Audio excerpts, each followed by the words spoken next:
Сэрээрээ босороо за 176 дахь өглөө минь эхэллээ. За сүүлийн өдрүүд бол ерөөсөө дандаа хөдөө давхиад шөнө ирээд өглөө эрт босоод ингээ бараг гэртээ 2-3 цаг унддаг ийм л өдрүүд үргэлжилж байна.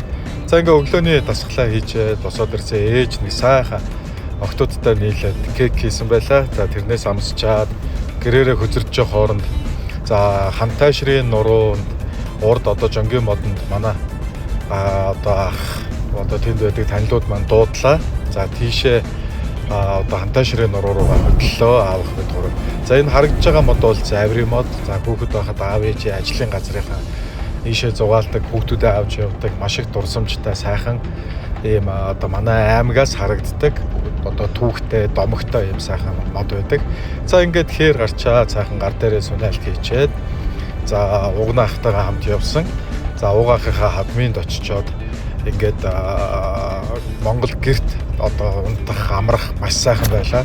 За энэ үед манай Наран багийнхан одоо нэгнийдээ нэг чулуу хашаа барьж байгаа гэсэн сураг сонсогдоо. За тэнд нь очиж туслахгүй бол болохгүй гэж тийш туслахаар явлаа. За Наран багт ирсэн гол шалтгаан манай угнаахын хамаатан садны одоо хотоор маш их чонорж байгаа учраас дорооно нисгээд өгөөч гэдэг ингээд дороо нисгэж өглөө.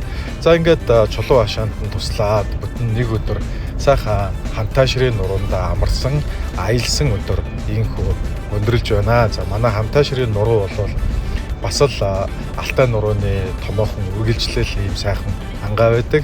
За ингээд хантайшрын сүрлэг сайхан нуруундаа аялсан өдрийг өндөрлж байна. Тун удахгүй одоо гэрийн зүг Улаанбаатар руу буцна аялал өндөрлөх төгч байна.